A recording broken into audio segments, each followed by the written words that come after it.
Assalamualaikum warahmatullahi wabarakatuh. Selamat pagi, sahabat Sutiono Blora. Apa kabar hari ini? Semoga sahabat Sutiono dalam keadaan sehat, bahagia, tetap dalam lindungan Allah Subhanahu wa Ta'ala.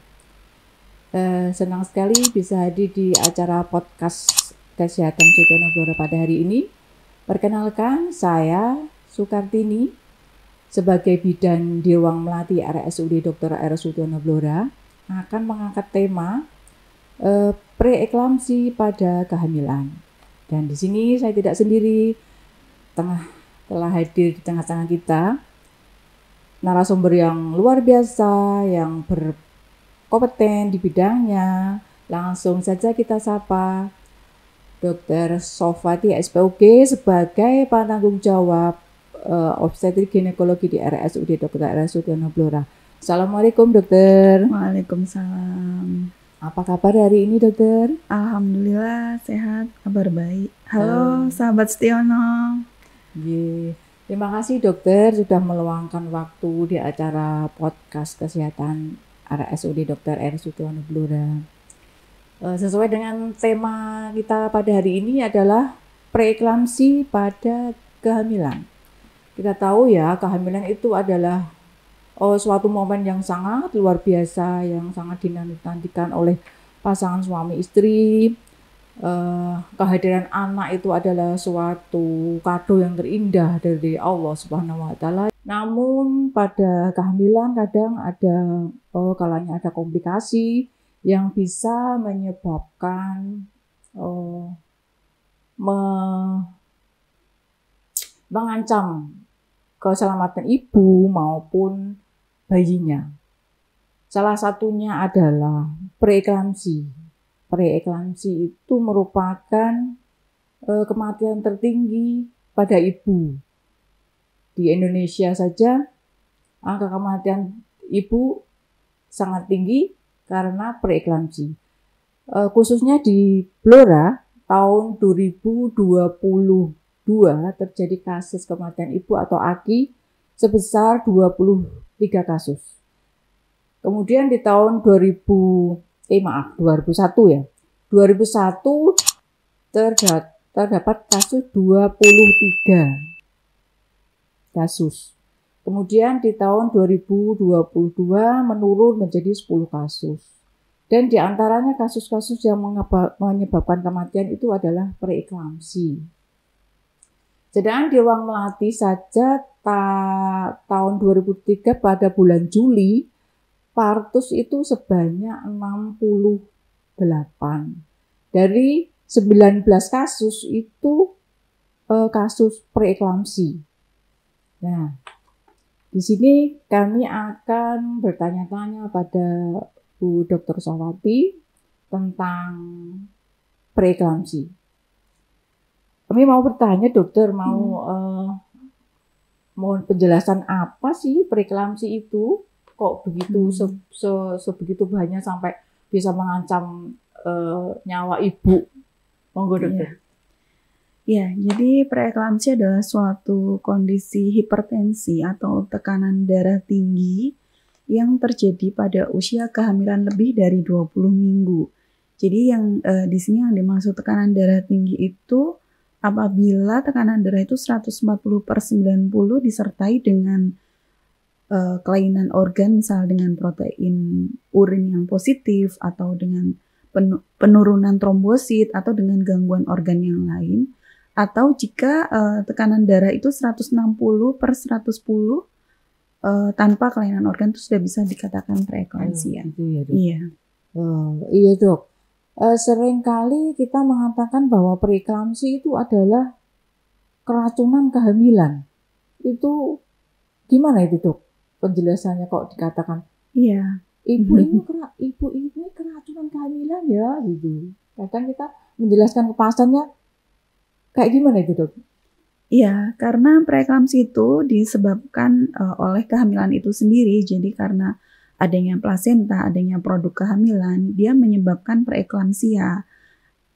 Kalau nggak ada produk kehamilan, kalau nggak ada plasenta nggak mungkin terjadi preeklamsi. Jadi disebabkan oleh kehamilan itu, walaupun patofisiologinya sebenarnya masih theory of disease ya, masih melalui penelitian kenapa kok bisa plasenta atau kehamilan itu bisa menyebabkan preeklamsia. Nah itu memang masih banyak penelitian untuk memastikan, tapi disebut keracunan kehamilan karena penyebab preeklamsia sendiri itu ya karena adanya kehamilan itu gitu.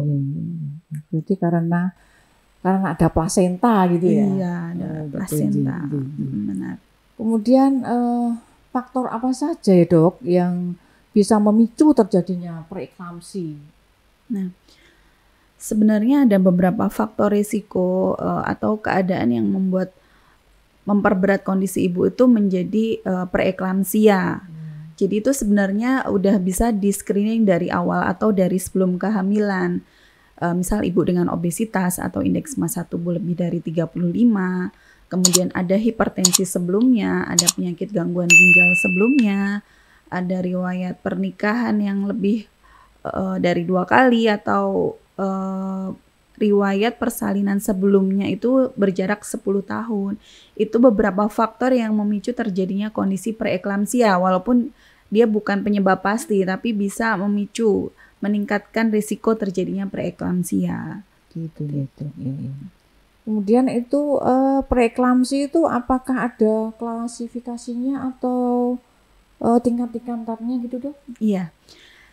Jadi kalau dulu itu kan memang masih dibedakan preeklamsi ringan, preeklamsi berat. Sekarang enggak, preeklamsi itu dibedakan menjadi preeklamsia dan preeklamsi berat atau preeklamsi dengan komplikasi gitu. Jadi kalau sudah terdiagnosa preeklamsia kita harus tahu ini mengarah ke suatu komplikasi enggak, karena kalau sudah terjadi komplikasi, baik itu komplikasi ke ibu atau ke janin, itu harus segera dilakukan tindakan. Tetapi kalau masih dalam proses, masih dalam kondisi preeklamsia, belum ada komplikasi, kita harus pantau ketat, jangan sampai terjadi komplikasi gitu. Jadi sekarang dibedakan preeklamsia dan preeklamsia dengan komplikasi. Oh gitu. Iya. Berarti tidak ada preeklamsi ringan, preeklamsi berat, tidak ada ya. Sekarang preeklamsia dengan preeklamsi dengan komplikasi. Yang kadang jadi pertanyaan kita itu dok, itu mitos atau fakta ya, kayak gini misalnya. Seorang ibu hamil menikah dengan suami pertama, kehamilannya baik-baik saja. Terus kemudian setelah ibu menikah yang kedua, kehamilannya terjadi preeklamsi.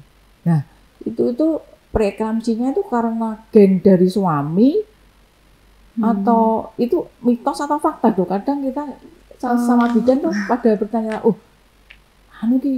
suami kedua ini menyebabkan preeklamsi gitu. Mitos atau fakta gitu ya dok?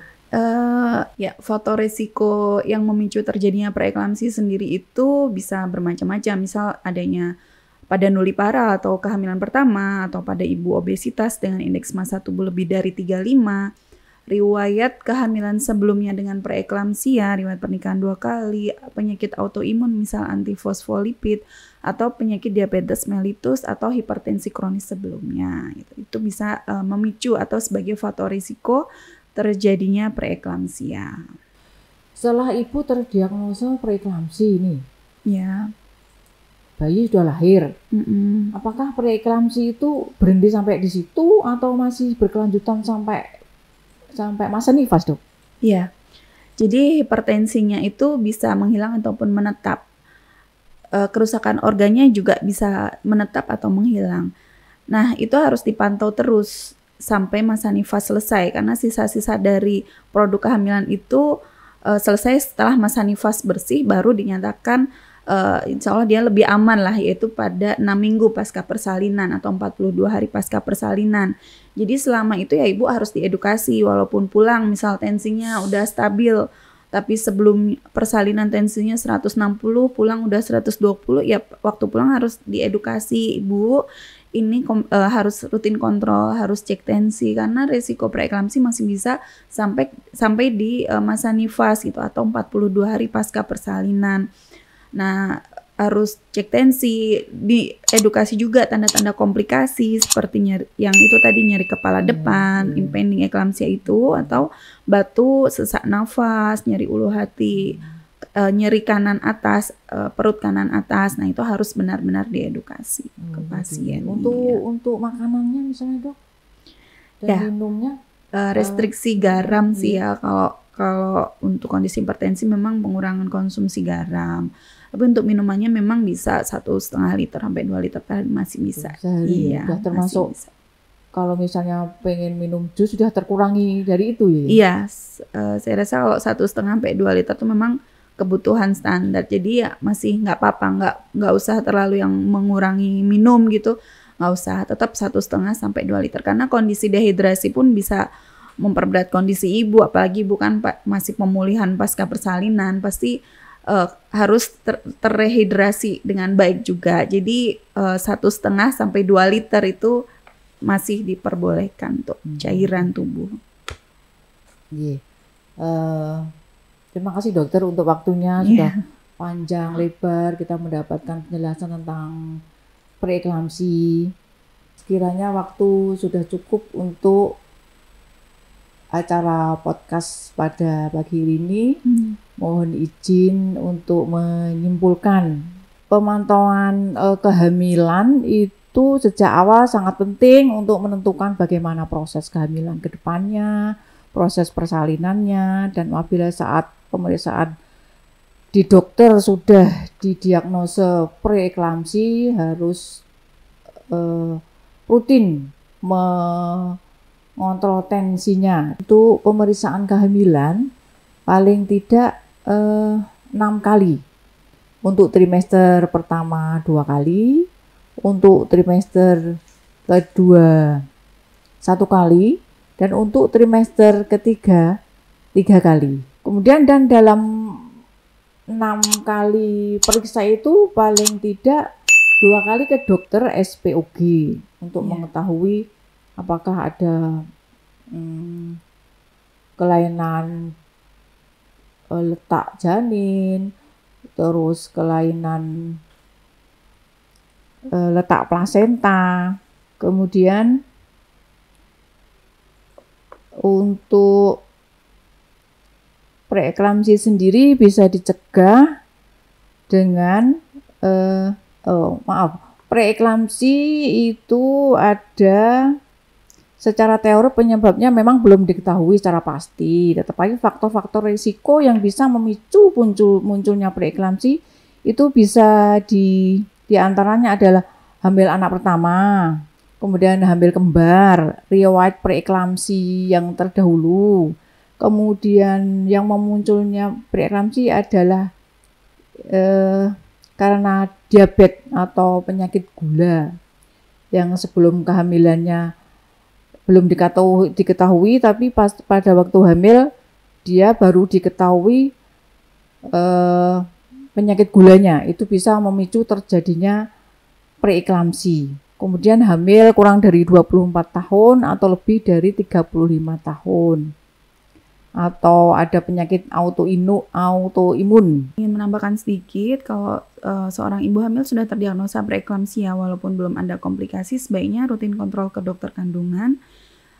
Walaupun kontrol ke puskesmas juga, tapi tetap terpantau nanti untuk melihat apakah ada komplikasi pada janinnya atau tidak. Terus apabila terjadi komplikasi di RSUD Sutiono, sebenarnya fasilitasnya sudah baik, sudah lengkap dengan ICU yang lengkap, dengan dokter spesialis anestesi, dan juga dengan perinatologi atau NICU dengan dokter spesialis anak yang komplit, yang lengkap. Jadi sudah bisa untuk dilakukan tindakan atau terminasi di Rumah Sakit Dr. Sutiono Blora.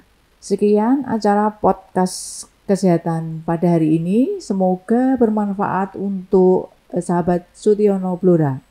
Terima kasih waktunya dokter. Semoga kedepannya sahabat Sutiono Blora tetap sehat. Rumah Sakit Dr. Sutiono Blora maju dan sukses. Demikian acara podcast kesehatan RSUD Dr. Sutiono Blora. Kami sebagai host mohon diri. Assalamualaikum warahmatullahi wabarakatuh. Waalaikumsalam warahmatullahi wabarakatuh.